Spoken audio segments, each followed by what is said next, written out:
tucked in here with Lewiston working with us. So we're going to go ahead and kind of focus again on the operational side of the house.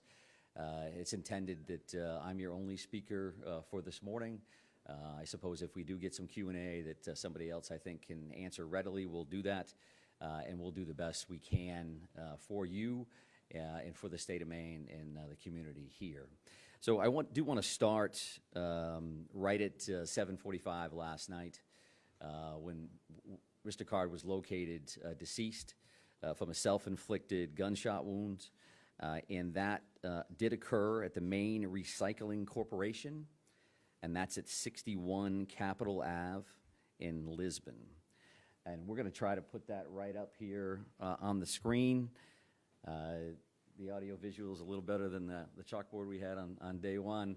So this should show a map, a Google map location of where the Maine Recycling Corporation is located at. And I wanted to show this. This is the primary reason that we're late, because we were trying to get this switched over from Google Maps to something that you could utilize. So when you look at this, there's a triangle here. That stop right there. Yeah, exactly. That triangle is, in fact, the Maine Recycling Corporation. And if we go down across Capitol Avenue to where that circle is, that's the overflow parking location where he was found deceased in a trailer. So, and I think that's important because we were asked some good questions last night that we did not have the answers to at that point. So that particular location was cleared twice previously, and it was cleared in that triangle. It was cleared where the business is located, and that was cleared by Chief McGee and the Lisbon Police Department and individuals there earlier, and a joint or a combination tactical team later in the afternoon. The owner of that facility did a great job because he was like, you know, this individual knows the property. He could be tucked in the back of one of these trailers because they're full of recycled metal and all this stuff. You could crawl over the top. Well, we cleared the trailers. We cleared trailers that are there on that business footprint. Nobody had any idea that across the street, across Capitol Avenue, there's an overflow parking lot, which is the Recycling Corporation property. So the owner was very diligent to say, well, did you clear those trailers? Well, what trailers are you talking about? So then the follow-up is with the tactical team commanders to say, okay, tell me exactly where you were at. And then they were doing the same thing. We were looking at our timeline. We cleaned trailers. We didn't clear those. Let's go back. So the Maine State Police tactical team ultimately were the ones that located the body within one of those trailers. And this is a tractor trailer style. You know, you picture that 18-wheeler. This is what a trailer would look like. A box trailer is where he was located, right in the back of that. Some of those trailers are locked. Some of those trailers aren't. So he was found inside one of those boxes that was unlocked from the outside. And that you can probably picture that from just your experience on the street, right? You've seen those kind of things before. So that's where we found the body last night. A little bit of updates in that regard. We're going to be there probably through the end of the day, making sure that we process that particular scene. And we'll also be at the bar and grill and the bowling alley probably through the rest of the weekend. We're currently working that now, and we will definitely be working that tomorrow. And at this point, that is heavily resourced by evidence response team members. So ETs are processing physical evidence at those locations. Again, as we've discussed, there's a reason for that. That's a lot of material still there to work with. So we expect that we'll work through the weekend there. I would also just tell you that the behind-the-scenes stuff is a very intensive manhunt, an incredible amount of resources invested. Once he's located last night, truth be told, we got some people some rest. Hopefully you got some sleep last night. So we sent some people home. They're back in this morning, all in for today. We're going to send them back to get some rest tomorrow. They can see their families and be back in on Monday, the entire team, to include our partners, which I am going to take more time today to make sure that I acknowledge everybody that I can. So they'll be back in on Monday to continue their work, whether it's scene cleanup, continuing to do interviews. Overall, we received 821-ish as of a little while ago, tips and leads, so we continue to work those. The digital tip line, that video tip line that you were so helpful in putting the information out on, ultimately we're at 197 of those leads, and that's information that was uploaded to that system. Got about a dozen or so search warrants that are completed, so signed and impounded meaning that you wouldn't have access to them at this point. But given the circumstances here, right, because we don't envision a trial of any sort for anybody that's involved here, the release of information I would expect after those affidavits, that impound is pulled, there's going to be a lot of information that's going to be there for you down the road. Again, we'll try to do the best we can today now that that piece of this event is done and he's been found. We're certainly able to answer additional questions. Everything we say can be interpreted by a suspect. They just said this about me, I'm going to go do that. And again, based on the violent nature of what occurred here, the traumatic incidents that occurred here in Lewiston, we were certainly concerned right into the last second that we didn't know what this individual was going to do next or where he was going to do it. So we need to be very cautious about that. We also need to be very cautious when you talk about trials, one information. So Mike's at the podium and he said this, and then at trial, 2 years later, they say, well, didn't you say this? And now you think this because you found it in a cell phone. All those things, we need to make sure that we're not being prejudicial for trials and for the court process. So again, from our end, about a dozen or so of those warrants, and everybody will continue to work on that. I think there's some additional information that I mentioned I was going to speak to you about today, and that is the addition of a family assistance center. And that family assistance center is going to be located at the Lewiston Armory at 65 Central Ave, right here in Lewiston, so 65 Central Ave. And that's intended to be a one-stop shop kind of thing, one central space for victims and their support persons to gather so that they don't have to make multiple stops for multiple different agencies to seek assistance. Now, this particular location is open for individuals who were present at the shooting site.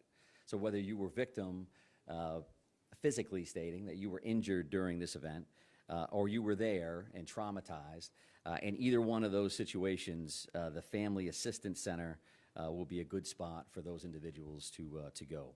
I will say that this is probably, again, common sense, but the media will not be allowed to enter the Family Assistance Center. We want these folks focused on healing, not on, hey, am I in camera? What are people going to think? I don't want anybody to know I was there. So if you could do me a favor and help me out with that, that would be greatly appreciated. Now, the Maine State Police are working with the Maine Attorney General's Office, the Red Cross, and the FBI Victim Services Division, who have been incredible, and they're opening that space. That space actually opened this morning at 10, and they're going to be operational for the foreseeable future from 10 a.m. to 7 p.m. at the Lewiston Armory at 65 Central Ave. A separate location or a separate site providing mental health assistance, and that's going to be located at the Ramada Inn here in Lewiston, and that's created for the larger community. So again, as we've discussed, you have the scene, but the entire city is a scene, right? People that are traumatized, I know somebody that knows somebody that knows something, or I walk by that, I've been to that bar before, I bowled there, that wasn't my night. But you want to talk to somebody about that. That's going to be at the Ramada Inn. So you're not necessarily a victim, a specific victim of what occurred, or somebody that was present when this occurred. And I mention that, and I mention that in this setting because as these things evolve, we have an investigation, and now this will slowly evolve over to a wellness and a resiliency conversation for the community and for the victims and others. And that's the information that we want to make sure that folks are getting so that they can receive the help that they need. I would also say that once we clear these scenes, and I want to make sure I acknowledge this individual, a Mike Halloran, who's a retired law enforcement officer out of Mass, owns a trauma service cleanup company. And Mike gives us a shout and says, you know, when you clear those scenes, I'm willing to come up and donate the services of my company to clean all of these crime scenes, which, as you can imagine, or probably can't imagine, is an incredibly traumatic process to begin with. So we clear the scenes. We have all the evidence that we need. This company is going to come up, the Trauma Service Cleanup Company. with Mike Halloran. They'll do the cleanups, and then we'll release those locations back to the owners so that they're not forced to deal with that first thing when they walk back into something, their hopes and dreams. I always wanted to open a bar, and they're going to be surrounded by the chaos that would have occurred that evening. So that will be the next steps there. So that's probably early next week. I gave you a little bit of information reference to the detectives, the major crime units, and all of our federal partners that are working with us there. We will be transitioning from our current command post back to the Lewiston Police Department. As you might imagine, the parking lot was a little bit different today than it was yesterday, right? So our command post, the next big step for the incident management team is to kind of demobilize. I think when these things happen, the first piece is we don't have enough people to do the work we need to do. And then the second piece is we have so many people to do the work that we can do. How can we track them? How can we feed them? Where are they at, and are they safe?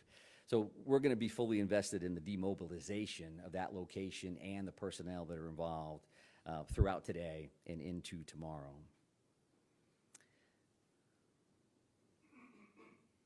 So I do want to touch on a couple other questions that have been asked along the way.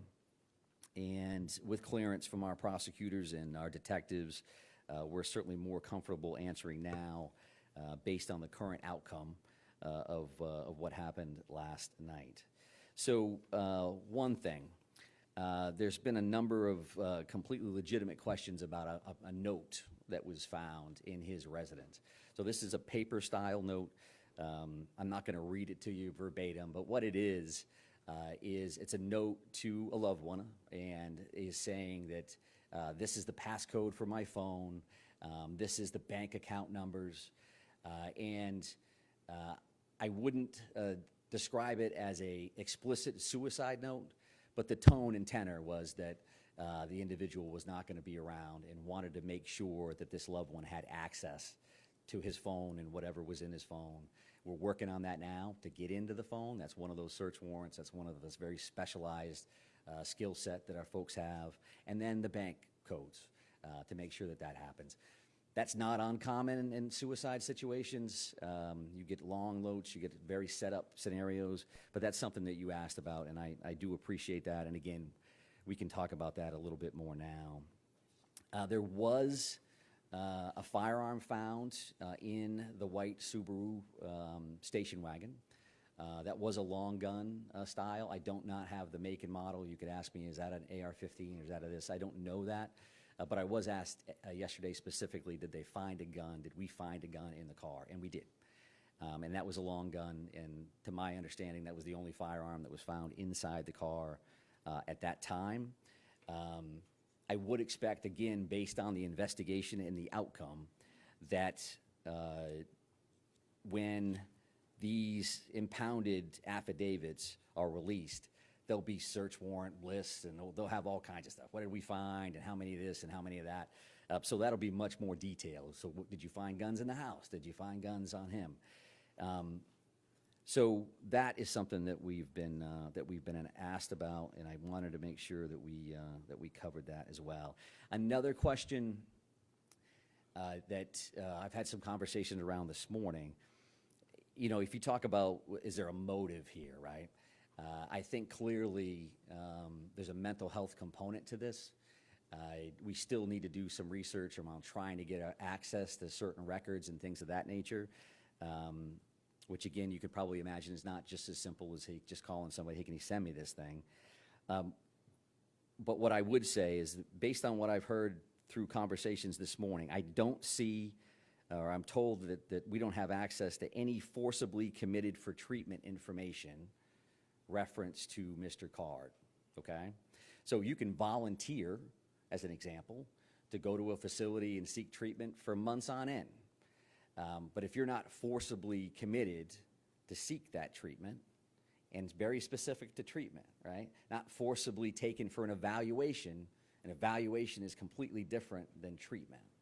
So there are a lot of very specific criteria around firearms, and are you a possessed person, or prohibited person rather, and what that looks like. So in this scenario, we have not seen to this point, I have not seen to this point, that Mr. Card was forcibly committed for treatment.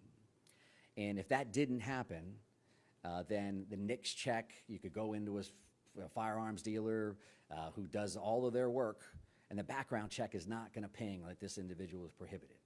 And something that's incredibly important for us to say, and for me to say, and I find myself saying it on a regular basis, just because there's appears to be a mental health nexus to this scenario, the vast majority of people, the vast majority of people with a mental health diagnosis will never hurt anybody. They won't hurt themselves. They're not a danger to the community. Based on percentages alone, there's a bunch of folks in here that have a mental health diagnosis. I know law enforcement officers that have a mental health diagnosis. That doesn't mean they're a danger to the community. We certainly have people that reach that crisis level where that does occur, and we deal with those folks on a regular basis, sometimes through involuntarily forcible commitments, right? And sometimes not. Sometimes there's different levels of that mental health system, and that's a whole different conversation that can be quite lengthy, and I can tell you that law enforcement has been involved at this point for decades and heavily involved over the last 15 years or so. So I think that is the information that I know I wanted to come back and give you and I would also just say again that there's information that we think we can give lawfully and through our subject experts around prosecutions and all these other things. I may want to tell you something that I can't tell you. And that's just been the nature of the beast here along the way a little bit. I also want to mention this. It's a big deal. I was asked about cooperation of the family at one point. This family has been incredibly cooperative with us. Truth be told, I think the first 3 people that called us to positively identify this individual based on the photos that were released were family members.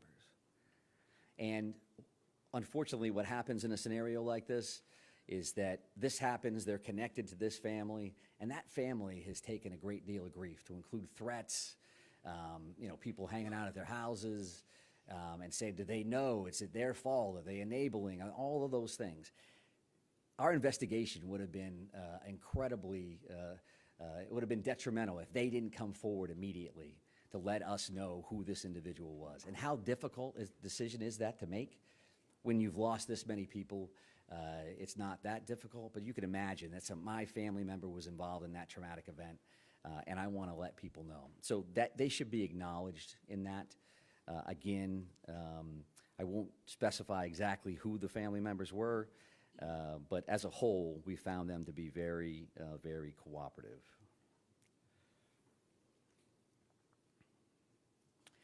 I will also state that, from an after-action perspective, you can imagine that all of the law enforcement officers, the various agencies involved, the rest of the public safety world, we will be having a number of after-action reports, lessons learned.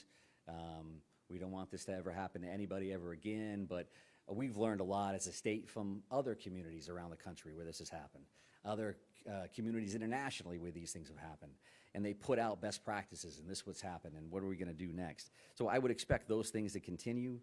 None of the entities that are involved in that, certainly not the Department of Public Safety, are regulatory authorities.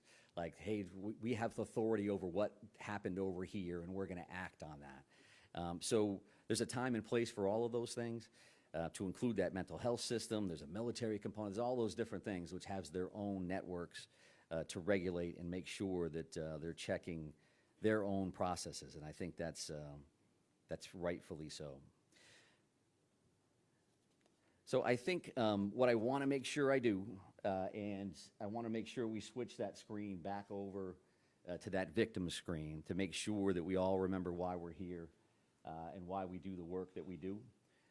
And I also want to state that because I think when we leave here today, I'm not expecting future briefings or anything else, and I don't want to leave our partners out of this. I've discussed them every time we've talked. But if you talk about Chief McGee and the Lisbon Police Department, all the work that they've done, the strong focus on Lisbon, it kind of morphed over or Lewiston, and it kind of morphed over to Lisbon with the finding of the vehicle.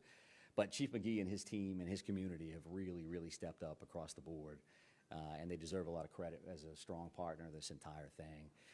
And the New Hampshire State Police, I can't tell you, I mean, that helicopter was floating over us very, very quickly, and there is New Hampshire State Police and tactical teams and detectives, command staff members that came to us immediately, across the board.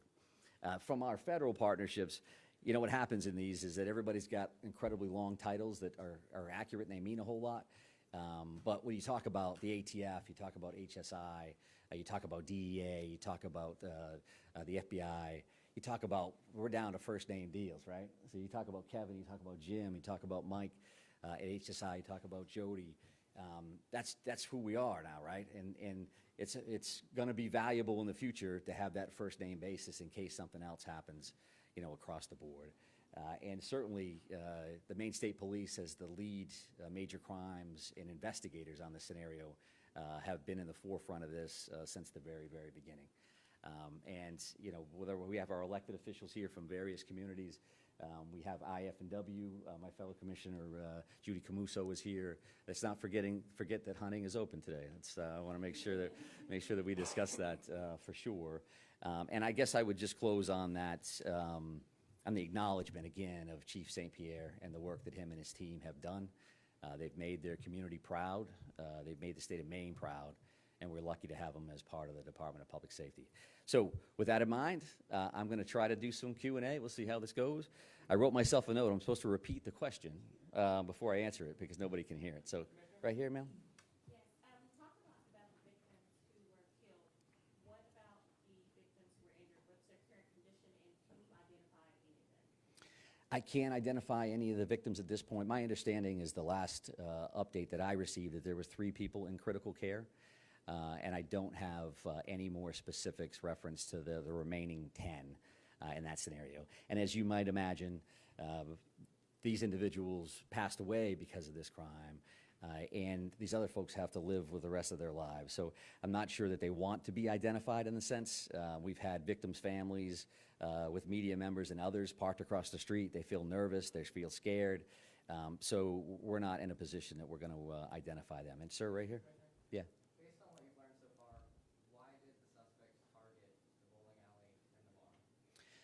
I would say that the mental health aspect of this, there's a piece of that where there's paranoia, there's some conspiracy theorist piece that I think what I've read and what I've seen is that the individual felt like people were talking about him. It may even appear that there were some voices in play here. And we don't believe that any of that is accurate. And I think that led him specifically back to those 2 specific locations. And it also led us to where's he going next? He used to work here, he used to be there, and what's that going to ultimately look like? So I think that's a valid question. Right here? Well, Commissioner, can you go back to the recycling center? Yeah. What was the suspect's connection to that facility? Was he a former employee? There was an employment relationship there at some point. I don't know if he was currently employed or not.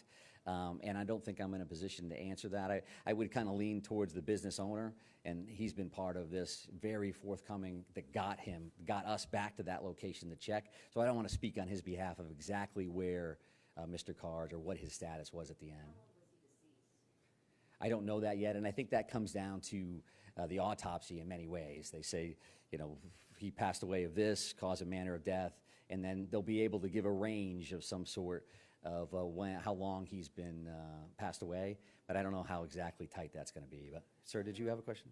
Yeah, that was the one. All right, perfect. That's a twofer. Yes, ma'am. Discovery of the body, if there's apparent self-inflicted gunshot wound, the condition of the body when you found it, the actual discovery of finding them in that trailer. Yeah, sure. So, from a discovery standpoint of the status of the body itself, when you're talking about a few days, there's not a great deal of decomposition in that time frame. So it was a self-inflicted gunshot wound. I will tell you, there was a couple of firearms found at the scene. I won't be able to tell you exactly what that was. The one picture that I saw looked like he had the same sweatshirt on that he had the picture that we put out at the bowling alley. That's appeared to be the sweatshirt that he was wearing at that time. He was found closer to the sliding door component of the trailer, so he wasn't buried back further. When that happened, you know, when he took his own life, I don't know the answer to that. And again, we'll probably have a range-ish from the medical examiner's office, but not something I know right now. Right here? Yeah. Can you just help us understand anything that you know about his movements, how he was able to evade so many law enforcement partners for the amount of time that he did? Yeah, super question, right? So again, a bit of an anomaly from a scenario, right? We have two locations. He escapes both, parks his car someplace else.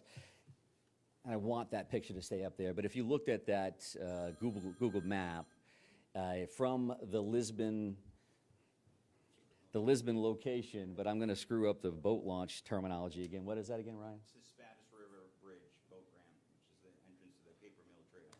So that trail actually runs from that boat launch all the way along the Androscoggin River, and you can see it on that Google map. So that comes all the way down along the river, and then that overflow parking lot is there, again, next to a business that he's familiar with as well. So there is a natural connection. Is that planned? Is that not planned? Is that a location of convenience? I don't know the answer to that, but that's kind of how that went down. But right in the back, ma'am? So, going back to these maps, so you mentioned previously that sort of triangle section had been searched twice before. Yeah. But he was found in that sort of overflow parking area. Mhm.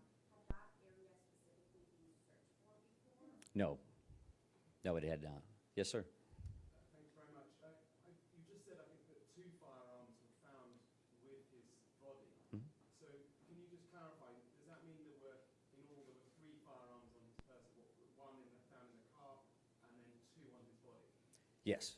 One in the car, 2 on his body. And can you give us any details? The one in the car, you said, was a long gun? It was a long gun. It was a rifle of some sort. I don't know And the the make 2 and in model. the 2 with his body? I don't have that information. They're still working that scene right now, so that's not something I'll clarify for now. Right here, ma'am? I'm going to kind of work my way. I'm going to try to get to everybody if everybody's cooperative, and we'll try to get as many as we can. If any video, or you saw any video of the suspect playing cornhole at the bar? And I just read my note that said repeat the question, which I haven't done yet. So could you ask that one more time?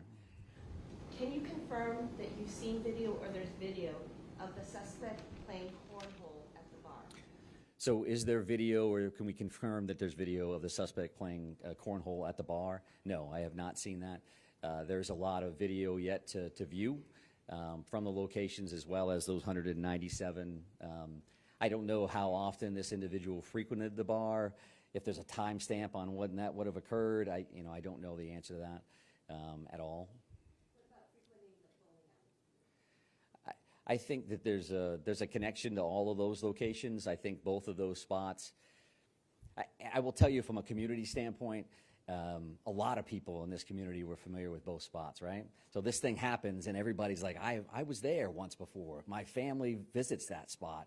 So there was a lot of that was going on, and I do believe there's a connection, as if this gentleman had been in both of those spots. Want to give it another shot, sir? Yeah, I got another question. We haven't talked a lot about what he was doing in the hours leading up to the shootings. Mhm. Did he case the locations at all? Was he driving around? Can you shed any light on that?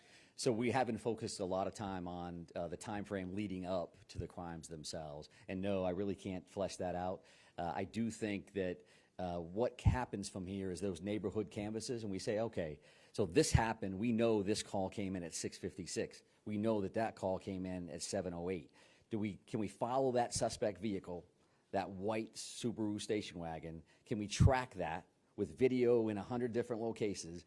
I've seen those ring cams, convenience store, someplace out front, and then can we time gap that so we know exactly what happened, and then we left this location in that car. We know somehow we ended up at the boat launch. Can we try to figure out what that looks like? So I don't have any information. Was he casing the place that day, or clearly he had some knowledge of these locations previously, however? I'm assuming you're looking into that. Of course. Yeah, absolutely. That's part of that. Again, he's dead. We know where he's located at. We can start working with our victims. We can also start digging in on all of these other things. But, sir? Yeah, so did you say that you don't know of any forcible mental health visits, or there were not any forcible? There's none that I'm aware of. We've had people check that have told me that they haven't found those. So if they exist, I'm sure we'll continue to dig and try to find them, but I haven't found them. So quick follow-up to that then. Yeah. We're learning there may have been from a local source, high up in law enforcement, that we have. If you found that the yellow flag law should have been enacted, how will you hold those responsible? So that's a pretty good hypothetical from whoever your source is. We'll have to look at the actual snapshot in time.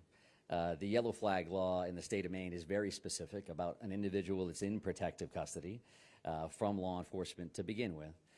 And do we have probable cause to believe that they are in possession, they could be in possession of dangerous weapons? So if we meet those criteria, then you can take an individual in for a yellow flag assessment, a weapons restriction order assessment, and at that time, your criteria change from a likelihood of serious harm to likelihood of foreseeable harm. There's a little, it's close, sorry, Dan. I guess my broader question would be, will you work to try to prevent things like this from happening in the future, and how might that be? I would tell you that the weapons restriction order in Maine has been utilized 82 times to this point. It went into effect on July 1st of 2020. I know that because I've read every single one of those reports and am involved in that process on a regular basis. Just gave a presentation last Friday to a group of social workers to make sure that we're putting that information out there as much as humanly possible. It has been effective to this point, and it's certainly something that we're always looking at. Can we tweak it? Can we make things better? But it has been utilized, and to this point it is being effective. But ma'am, you had a question? You talked a lot about the mental health component and being part of his motivation. Is there any other aspect that you can tell us about or possible motive that led to him targeting the bowling alley and then the bar? I think that what we know is we have a lot of work yet to do on phones and technology. Are we going to find a concrete motive that says this is what I'm going to do and this is why? At this point, we certainly know that there's a strong mental health cloud over this, what happened, the two tragic scenarios at both of those locations. We know that there's definitely a mental health nexus to that. Specifically, is there another reason? When you talking about paranoia, you're talking about individuals in crisis. There's a lot there. What was actually happening versus what they perceived to be happening. So all those things are definitely on our radar. In the back, ma'am? Yeah, what was the status of your search before you found the body? Did you have other leads leading you to this parking area, or was it just the owner of the recycling center saying, hey, and when did he tell you guys to look in that parking lot again? And then can you also confirm that you believe he walked the trail to the parking lot from the boat ramp?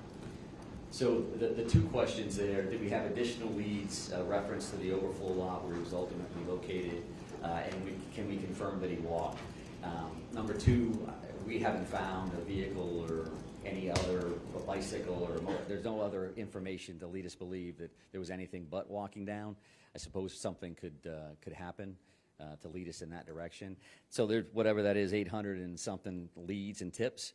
The primary reason that we were back in that location is because, I will say this, from a community policing, from a relationship standpoint, the owner of a business calls his police chief and says, hey, I want somebody to make sure that they're clearing that. That's good cop 101, right? They have an automatic connection with somebody in your community. That's why the additional follow-ups occurred. Because we had, again, searched and documented. There's logs and all this stuff about when we were there, who was there, what did they do, which allowed us to do the follow-up work to say, well, did you check across the street? Well, what's across the street? There's a dozen businesses that surround this thing, and nothing that says that's the recycling corporation. So the owner was diligent, and as was Chief McGee, and then passing that information on to the command post and then ultimately being checked. So, sir, right here in the middle? Yeah. I wanted to ask about the use of canines in that exact location. Were they used to try and pick up his scent before he was found in that trailer, like the day sitting up and Yep. the location, we walked that trail. So were canines used to try to pick up his scent? I don't know the specific answer to that. I would think that they would be, but I don't want to guess. Canines are a standard part of, we lost somebody here, where did they go? We have tactical canines that are attached to those various teams. We have a lot of great dogs that are out there working the streets. So I don't know the answer, but I can only imagine from a best practice standpoint, sure, that of course they would do that. Did you have another question? And I'm going to... I did. Can you clarify whether you guys have found anything that would confirm that this was premeditated at all? And if you have, then what was it that We have not. There's been no additional information. However, we know that there were 2 specific target locations. He did go one to the other. He ditched his car in a specific spot. Again, maybe we'll find additional information in one of these devices that says, this is what my plan was. All we can do is look at what actually occurred. So there's nothing there. How long was it planned? What did that look like? I don't know that right now. Ma'am, did you have a question in the back?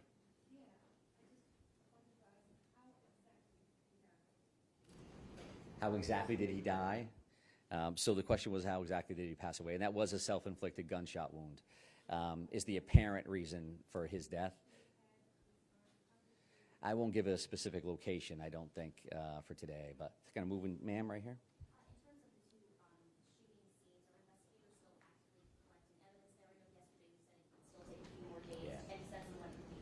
Yeah, so I've heard through the weekend at both of those locations, and then we'll transition over to that cleaning and some of that other information that I put out. Sir? You mentioned a dozen or so search warrants that you guys are working with. Can you Yep. tell me how many of those have been executed, some of them haven't? What specifically are you looking for with these? I don't have the information there because one may be a search warrant on a cell phone, right? One may be a house. So I don't have a breakdown of exactly what warrants are going where and what that looks like. Some of those have been served, some of those we have, and they're kind of in the queue as a part of a punch list. This is where we're going next, and this is what we're doing. Absolutely. We're still working on those. Yeah. Lewiston is a small community, but is there any indication that he had a prior relationship with any of the victims?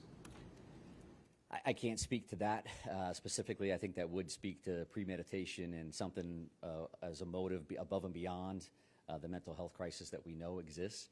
But all of those follow-ups continue.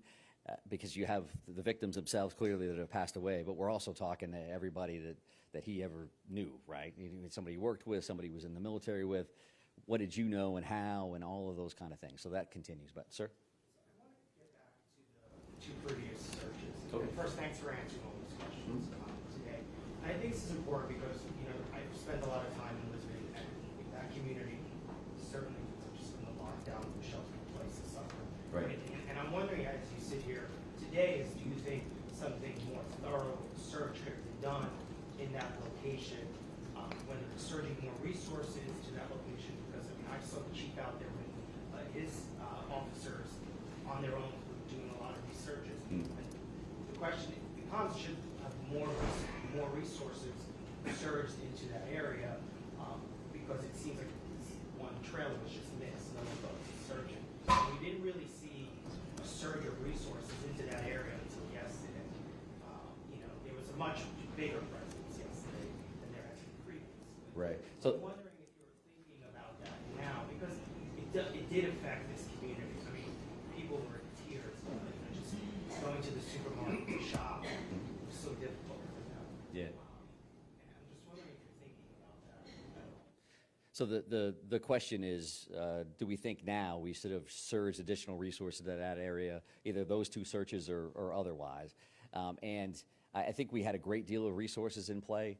I think we had resources all over the place, resources that maybe you saw, maybe you didn't see 24/7, 365 out on the street. I know that Chief McGee was working with fellow chiefs to bring him additional resources. I've seen that email string like, hey, we're trying to have 2-person cars from a safety perspective. We want to make sure that we're properly staffed across the board.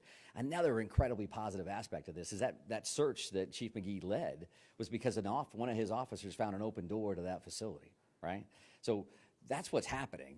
People go to bed, whether they can sleep or not, and all night long, there are police officers crawling through their neighborhoods, looking at these businesses, looking at their backyards, trying to make sure that everybody's safe. So I will, for the rest of my life, be, looking at this event and saying, could we done this different? Could we do that different?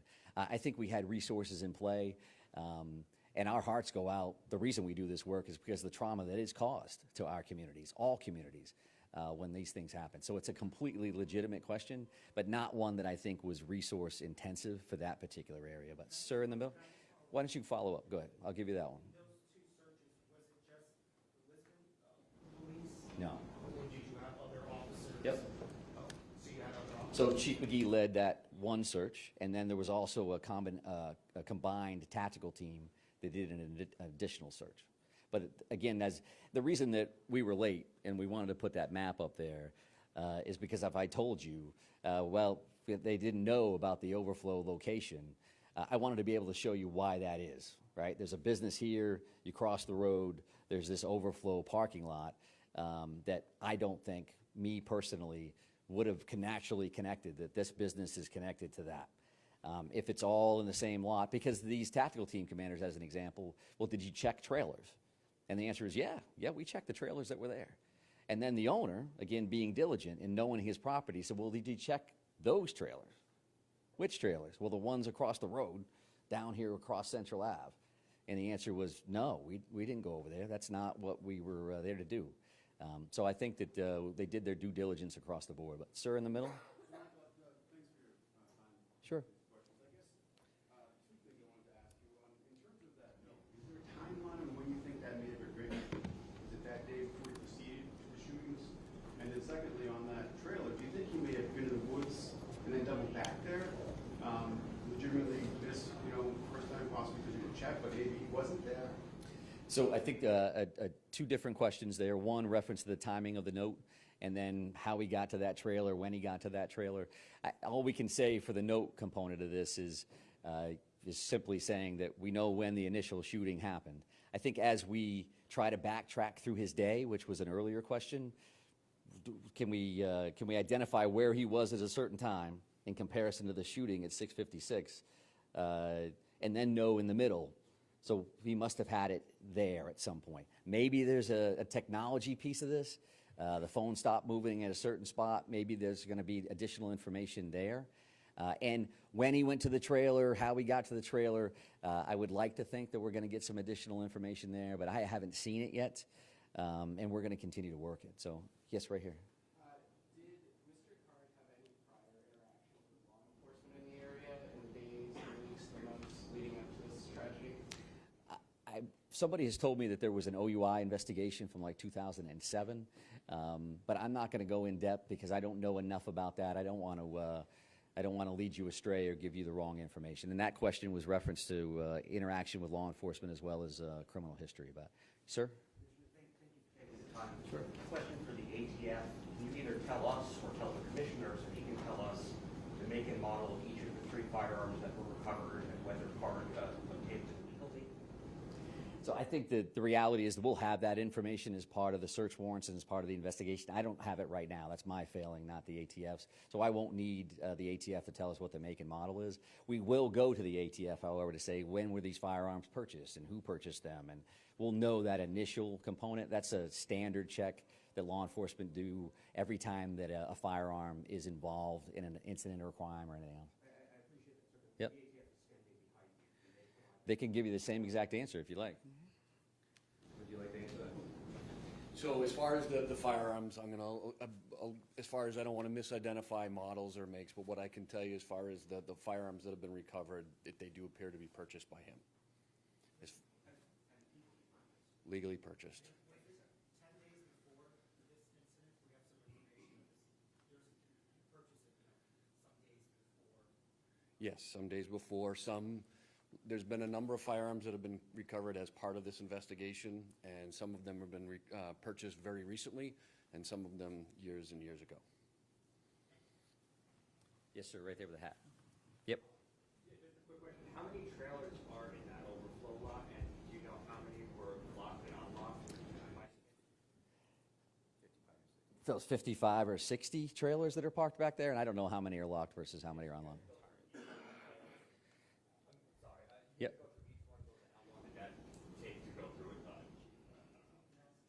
So I think the reality there is that these officers in the first 3 trailers located him, the tactical team ultimately located him, and I think that 3rd trailer. But do you have a question here, ma'am? The distance between where the car was found and where the body was found is just about a mile, as you know.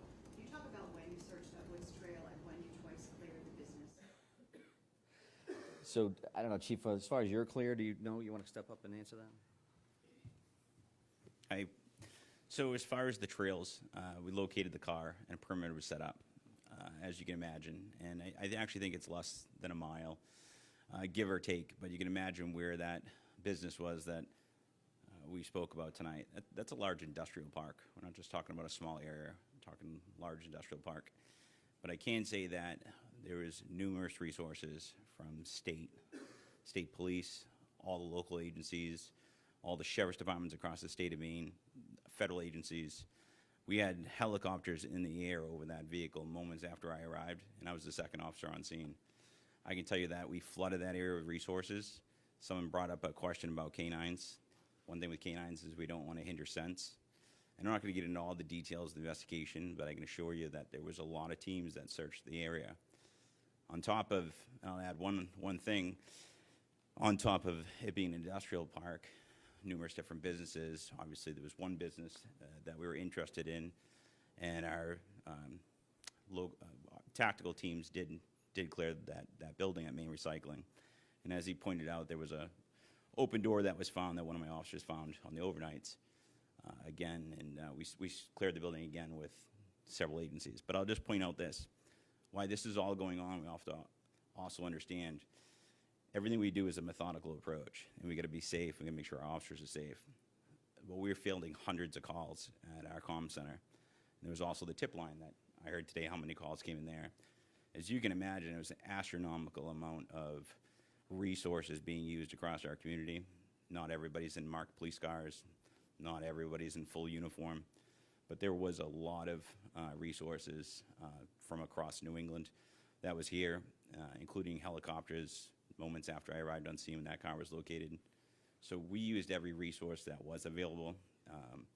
And we were, I think it was this gentleman down here asked me, how long are you going to search for? Do you expect to find him? Every officer there wasn't going home until we found the individual. So.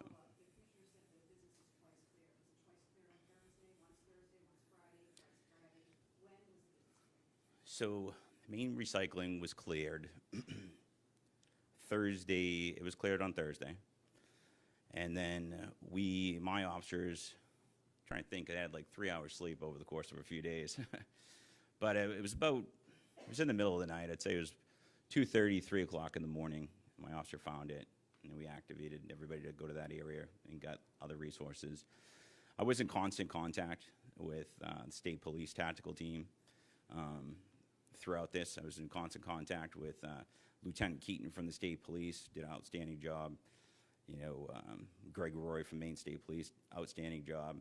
Communicating information back and forth. My hat's off to the state police because direct communication to me on my cell phone was great, and it was a coordinated effort. Everybody standing behind me from the federal level, Homeland Security, FBI, ATF, there was boots on the ground throughout the whole thing, assisting our agency. We all had a common goal to find him. It took 2 days, but we found him, and everybody could sleep good last night. So. Just to clarify, searched on Thursday, then after midnight Friday? Yeah, I can't remember. It would have been, I can narrow down the timeline. I don't want to give you the wrong timeline, but it was hours after. It was in the middle of the night when they found it. So, yeah, that would be about right. The business owner actually called our agency. We ended up speaking to him. I followed up with him. I have spoken to him. Yes, that is correct. I have spoken to him. He did reach out to us with that information. Correct. Not trailer. I mean, he's got an overflow lot of 55 to 60 trailers full of crushed up plastic and metal. This isn't a lot that's just all empty trailers. So I'm not going to get into more of the details on that. I mean, realistically, right now, we should all be really thinking about the victims. We also should be, the suspect's family as well. We're very forthcoming to law enforcement. But, we have all our national news and media partners here. And this tragic event that happened, that hats off to Chief St. Pierre and his agency. But right now, we want Maine to be remembered as the community that came together after this tragic event. I was on my way in this morning to this press conference, and I'm driving through Lewiston, and I see people walking the streets, people sitting on their porches, people waving thumbs up. It's what community's all about. So I'd say I'm not going to say too much more at this point. I'm going to put it back over to him, but moving forward, we just be thinking about the victims. Thanks. You know about them?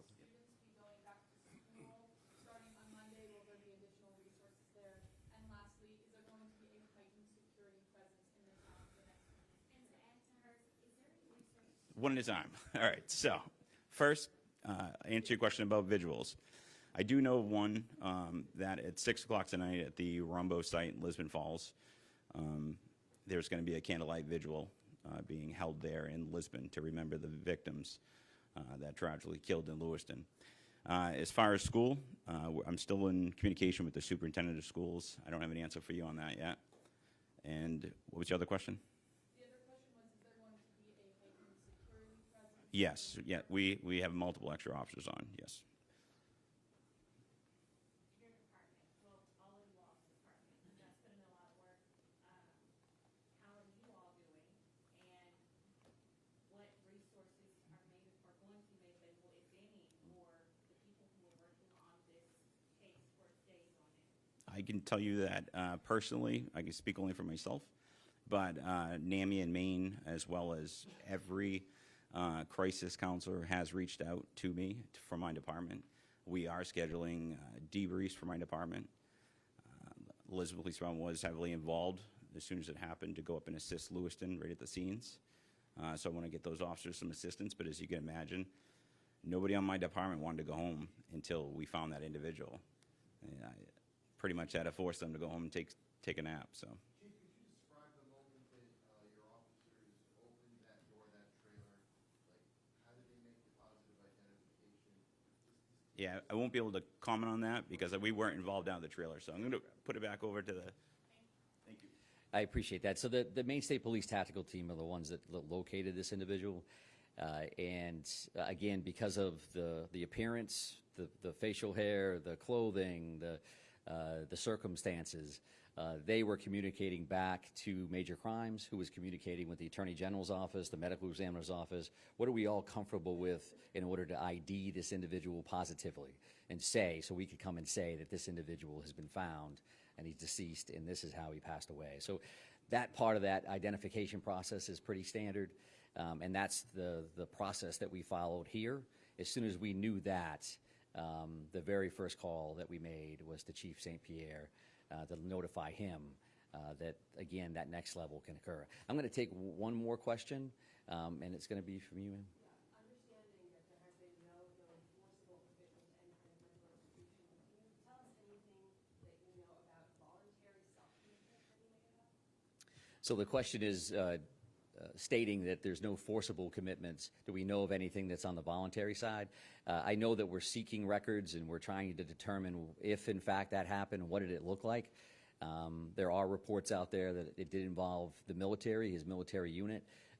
We don't have ready access to that documentation, so we're following up on that like we would with everything else. But I really, really do appreciate everybody's time, your patience, your professionalism.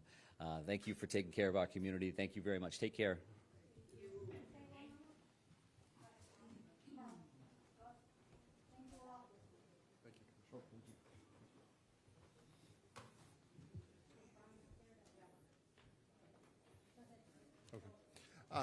Yeah, I wanted to thank Lieutenant or Chief St. Pierre, Lewiston Police Department,